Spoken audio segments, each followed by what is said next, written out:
Good afternoon. This is Don with DC's Journey to Truth. In this video, I'm going to be talking about the keys to the kingdom. Each of us here are born on this earth, and we have a key, and we carry with us fragments from heaven above. We truly are heaven sent. Each of us are here on a specific mission, but the first part of this mission is to wake up and to remember who you are and where you came from. The second part is to discover your mission and purpose in this current reality. The third part is to work out your salvation with fear and trembling, and to fulfill the calling that the Most High has placed on your life. When you were born and as a child, we all had a glow about us. Nowadays, we don't glow as much as we used to. The quickness and sharpness of the mind has also diminished with time. When Noah was born, he was so bright that he lit up the whole house according to extra-biblical text. Towards the end of Moses' life, he had a glow about him. And when he came off the mountaintop, he had a glow about him as well. Again, all of us are truly heaven sent and are on a mission. Noah was on a mission, and so was Moses. We are all too. The kingdom is inside us already. We need to access it properly and fully. The whole world and the enemy have muddied the waters and made it hard to see and understand that we don't have to go far or outside ourselves to access this power. It all starts with prayer and seeking the Most High. We are the temple, so we don't need to be entrenched to access the Most High and His power. You just need to pick up a Bible to start reading and to follow the good instructions. We are taught by the world that we live in 4 dimensions. In reality, we live in at least 13 dimensions. You need to gain the eyes to see, the ears to hear, and the heart to understand. The greatest prison on earth is the prison of our mind and of our hearts. You can thank your mainstream teachers, preachers, and media for that. In Matthew 16:19, Jesus told the Apostle Peter, "I will give you the keys of the kingdom of heaven, and whatever you bind on earth shall be bound in heaven, and whatever you loose on earth shall be loosed in heaven."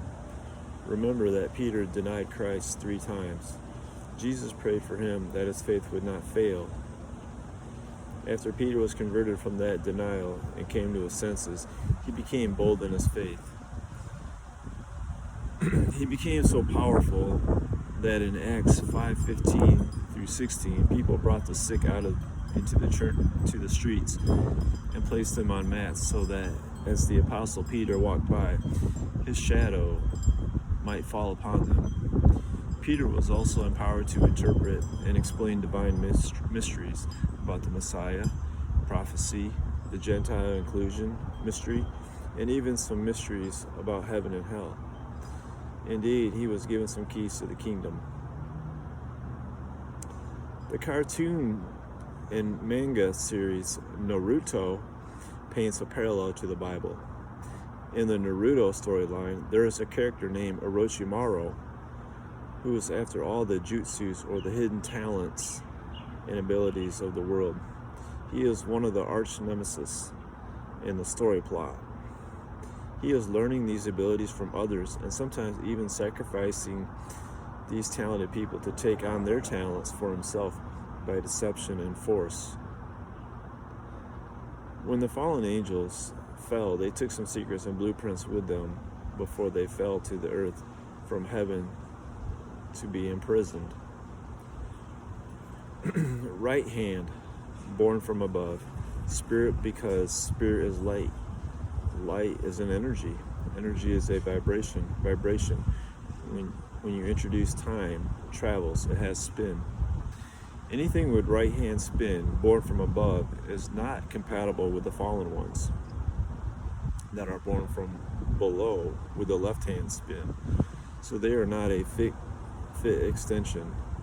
However, with triple helix or 3 strands, there is a genuine triple helix and there's a counterfeit triple helix. What is a triple helix? The true spiritual body has 12 strands. You don't see most of those because they are in a higher vibrational state. We are bilocated into the spiritual realm and the flesh domain. In the flesh, we call it a double helix. But there's an unseen triple helix, holy, for those who are born from above with the right hand spin. Light can do it. The fallen ones actually made a counterfeit interface. What they are trying to do is make a counter mirror so that they can take their left hand spin back into their right hand spin. But all copies don't have all the codes.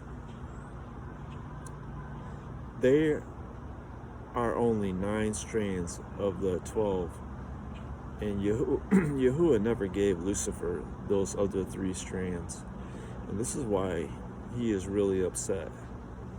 Lucifer can never, with all his evil technology, he can never get those 3 additional codes that he needs. Lucifer only had 9 stones. This is directly related to that. In Matthew 25, the parable of the goat and the sheep is related to Matthew 13, the parable of the kingdom. The parable of the seeds and the sower and the tares of the field. Yahusha speaks about the right hand and the left hand in that particular parable. The right hand in this parable is tied to the elect, which is born from above. One of the definitions that is linked to it is that it's a place of honor and authority because you're part of the Creator. The left hand which is considered unlucky, in the latter sense of taking auguries, but those omens which were in fact regarded as unlucky, which came for the left and were sinister omens. The right hand is the place of honor and the place of the righteous and the elect. The whole thing is tied to the broad path of destruction, which is the left hand way, the narrow path of the righteous. The narrow way is tied to the right hand path that is mentioned in Matthew 25, the parable of the goats and sheep. Just so you know, pieces of this video is taken from a video from Zen Garcia a few years ago. I wanted to get this out there to give you an idea of how this is all connected and to show you how it has a true history and meaning behind it all. I would definitely do some more research into these concepts. And again, this is how I tie in the keys of the kingdom. Do your own research and have a great day.